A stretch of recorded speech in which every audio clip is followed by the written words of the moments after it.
Hello, thank you for being in a new video. This time I have with me the Galaxy S24 Ultra and we're going to do an unboxing. Let's get started.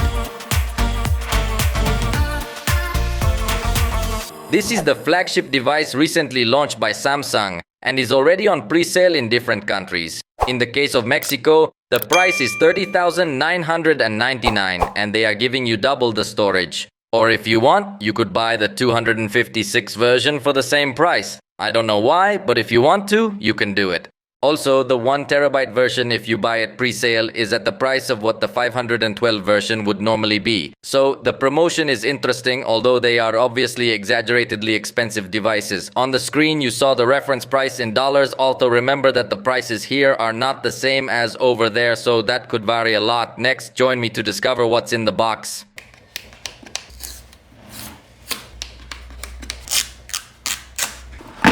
And here we have the device in its titanium gray edition. Hey, it looks interesting because at one angle it looks completely gray, at another angle it looks like a little bit gold. I don't know exactly how to describe the color, but it honestly looks nicer than I imagined it would.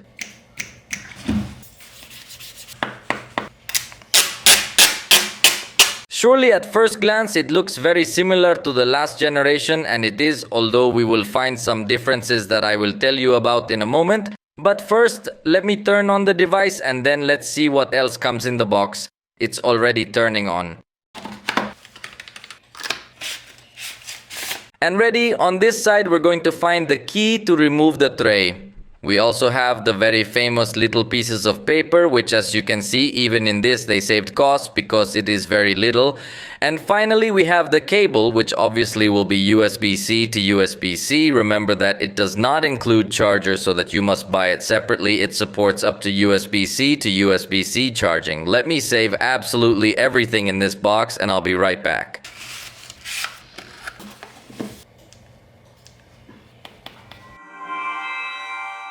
And that's it, I have the device configured, so let's quickly get to know its specifications. First though, let's take a little look at the design, which as I say does have some changes. To make the changes clearer, I brought the Galaxy S24 Ultra as a guest. On first impression it looks very similar, but something you should notice is that not only the curvature of the screen was removed, bedding now for a flat screen, but also the back cover has lost its curvature. So now it is a device with a much straighter and marked line.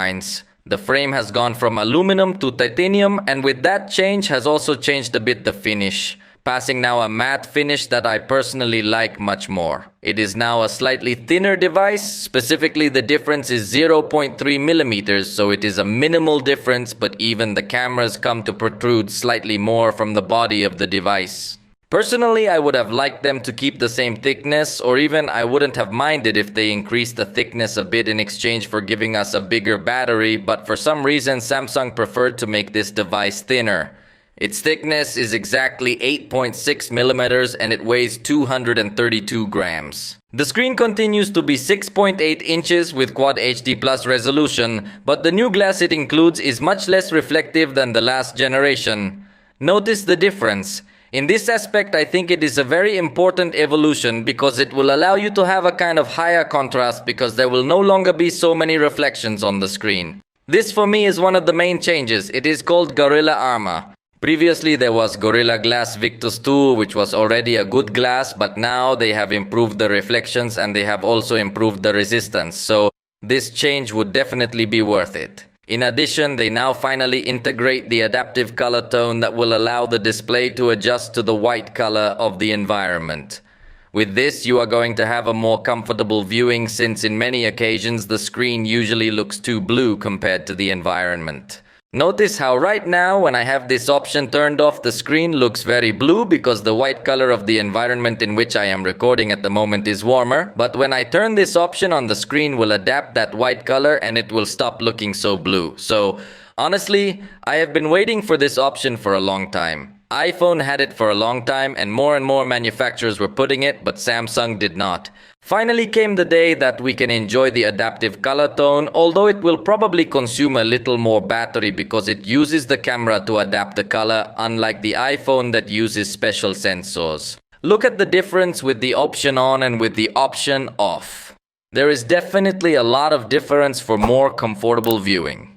This display can vary its refresh rate from 1 to 120 Hz without any problem, so it continues to be a spectacular display and also now reaches a peak brightness of 2600 nits. And notice how thanks to this new display also enables the option to view photographs in HDR. I think you do get to see the difference of how in the Galaxy S24 Ultra, the brighter areas of the photograph are also going to have more brightness on the screen to give it more realism. And again, this is an option that was already before on iPhone. In fact, also other manufacturers like Huawei or Oppo were already integrating it, and Samsung was taking a while, but they finally put it in. Although if you do not want to have that display with more brightness on the screen, you can access the gallery settings and disable Super HDR. That way the screen will not increase its brightness in this area. The front camera unfortunately is the same as last generation, 12 megapixels with f2.2 aperture. Definitely here Samsung could have done something much better, improving the width, resolution or aperture, but they have been content for several generations to keep this camera with the same specifications, and on the back we have the 200 megapixel main camera with f1.7 aperture. That is exactly the same as last generation. We will also have the ultra-wide camera with 12 megapixels and f-aperture 2.2. That is the same as last generation. There is also the telephoto camera with 3x optical zoom and 10 megapixels in its resolution with f-aperture 2.4. That is exactly the same as the last generation. So these three cameras are exactly the same sensor, same lens. That definitely bothers too much. Most Chinese manufacturers are putting bigger and bigger sensors, more and more resolutions in the complementary cameras, but Samsung seems to be very comfortable. So honestly, this does get too annoying too much. The only camera that has seen an evolution is the periscope camera, although the evolution is in the aperture as it has gone from f4.9 to f3.4. It is a brighter lens but with less range. It has 5x optical zoom. The last generation had 10x optical zoom, so there's a significant difference there, but the resolution of the sensor also improved. It is now a 50 megapixel camera when before it was a 10 megapixel camera. So it'll be very interesting to put to evolution, or it is just a minor change. Or even if it comes to take steps backwards. On the front camera before taking the picture, it does not look so optimized preview. There are still some overexposed areas, but after taking the picture, it looks to me like it has a better job and better performance. The pictures come out considerably well, at least on first impressions. And here are some other pictures I took. This one is with the ultra-wide camera. I must say that the color rendering has improved considerably over the last generation. On screen you're looking at the quick comparison. In the last generation we had exaggeratedly saturated colors. Now they're going for much more natural and more accurate colors. So honestly, I like this change a lot. Now you're looking at the photograph with 1x, and again we see that difference in color rendering.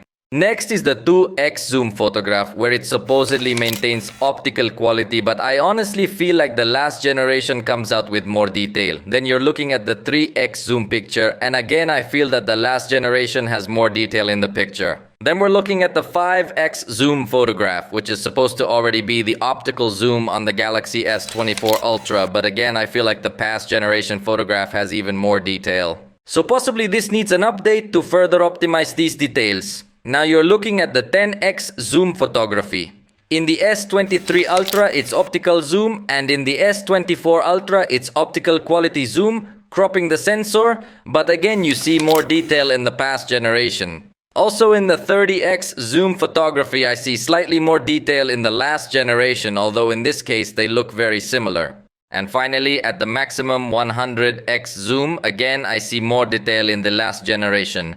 So, for the moment, this new periscope camera is disappointing a bit, although we must remember that the last generation already has many updates on top, where they have been optimizing and polishing all the camera behavior. This device has just been launched and has not yet received its first update, where they usually optimize all resources to 100%. But where you will notice the improvement of this zoom camera will be when taking pictures in low light. Look at this photo where we're in a very low light environment, and if we zoom in to notice the finer details, you're going to notice that the Galaxy S24 Ultra has much more accurate colors and much more level of detail, better definition across the board.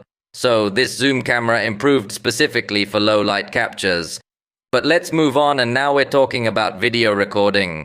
You can record video up to 8K at 30 frames per second or also 4K at 60 frames per second, or in professional video mode, you can go up to 4K at 120 frames per second. This is another of its novelties that would allow users to record content with excellent quality to give a cinematic touch.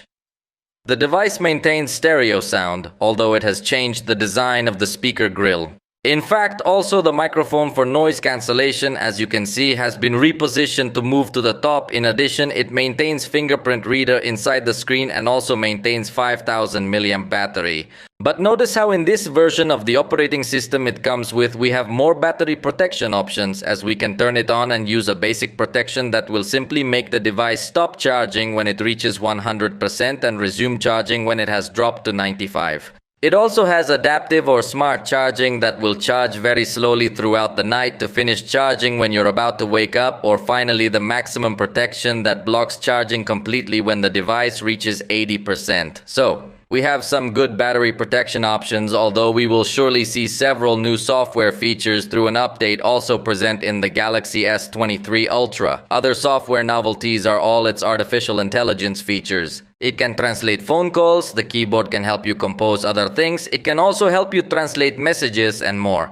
Samsung Notes can help you summarize or reformat your notes. Also, the voice recorder can transcribe different people. In the web browser, it can summarize an entire article you are reading, and in the image editor, we also see a lot of new editing features. For example, let's edit this picture here. We press the Galaxy button and we can access here so we can select what we want to remove from our picture. Then, we hold down on that object and select the eraser button, and notice how we can then press the generate button and it will start to imagine everything through artificial intelligence to fill that gap that was left. But it will fill it in a precise way, unlike past generations where it simply tried to detect patterns and filled with that information and many times there was a smudge. For example, in this case you see that there is simply a tube placed here, but again that tube can be selected to eliminate absolutely everything that is not useful. So, definitely that brings good editing options with artificial intelligence, although let's be honest, many of these options may be available on other devices by installing applications, although they are probably paid applications. But since we are talking about paid applications, it is already confirmed that this device will have these options for free at least until the year 2025. This means that after 2025, it is likely that Samsung will come to charge a subscription or something like that, but it is not yet 100% confirmed, although that would certainly be quite annoying. Watch how I can move objects around as well, and as I tell you, it's going to fill in, but it's going to imagine what might be there, then it's not necessarily going to complete with the background. For example, in this case, it created another vase entirely with new flowers. So this artificial intelligence is generative artificial intelligence. It doesn't just detect patterns as we have seen previously in drafts from other devices. When we save changes to an image of this style, notice how a watermark will appear to indicate that this was generated by artificial intelligence. The irony of all this is that we can edit this picture and we can access the object eraser so that we simply select this star and thus erase the watermark, and that's it. So, the truth is that it's a little bit easy to circumvent this watermark. Although in the metadata, notice how it appears modified with generative editing. Maybe this metadata is not so easy to remove, but it could be removed anyway.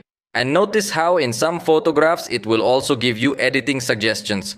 For example, in this case it gives you the suggestion to blur the background and observe how it will apply a portrait effect. In the same way, it can suggest you to remove reflections, remove shadows, and similar things. But I'll show you all that in a separate video. Finally, let's take a look at the storage. There are 256 or 512 gigabyte versions and also a 1 terabyte version. In this case, I have the most basic 256, and notice how we have quite a bit of space already used. Although remember, this is because of all the software options that are built in, including all the artificial intelligence features, so we are definitely going to have quite a lot of space used. It would be best to get the versions with the most storage possible because you can't put a micro SD card in it. It also has 12 gigabytes of RAM and you can add 8 gigabytes of RAM plus. Although I don't like this, I usually turn this option off because I feel that all it does is wear out the storage. Since 12 gigabytes of RAM seems to me to be enough to maintain good performance. But there, fortunately, Samsung lets you choose whether or not you want to use this option. Finally, the processor is the Snapdragon SC Gen 3 for Galaxy. So for this test, I have three devices. Here we have the Galaxy S23 Ultra, which has the Snapdragon 8 Gen 2 for Galaxy. Then we find the Red Magic 9 Pro, which has the Snapdragon 8 Gen 3. Although it also has a fan, but we're going to turn the fan off to make this a little bit more fair. It's already turned off. And finally, we have the Snapdragon 8 Gen 3 for Galaxy in the Galaxy S24 Ultra. What strikes me is that in this case, the only difference I see from the Snapdragon 8 Gen 3 to the Snapdragon 8 Gen 3 for Galaxy, the most powerful core runs at 3.40 GHz in the 4 Galaxy edition, while it runs at 3.30 GHz in the standard edition, a very small difference. So we're going to put this all to run and I'll come back when they're done to show the scores, and here are the results. As you can see, the winner in multi-core was the Red Magic. Although it's understandable because it has multiple layers of cooling, and in fact I didn't notice and it turned its fan back on. But it's understandable, it's a gamer's device. So it's understandable that it has lots and lots of power and lots of cooling. But from one generation to another, as you will notice, the increase is brutal in multi-core. Going from 5,493 points to 7,054. So this is another section where we will see evolution. As you can see, most of the improvements are focused on software. And anyway, this update is likely to come to the last generation as well. So in a later video, I will tell you whether or not I would recommend buying the new generation. But for now, we've come to the end of this video. Not without first inviting the iPhone 15 Pro Max Titanium to see how the difference is noticeable. As you can see, at first glance, they look very similar in color, but when we tilt them, as I tell you, the Galaxy takes on a slightly more golden hue, so they look different. Although definitely that Samsung took a lot of inspiration from this iPhone. The frame also looks different. On iPhone, it looks more brushed, while on Galaxy, it looks like it's frosted. Anyway, we will soon make a comparison between these two devices in camera, performance, and other things if you are interested. For now, the size difference is abysmal. I hope you liked this video. If you did, you know you can tell us, and we'll see you next time.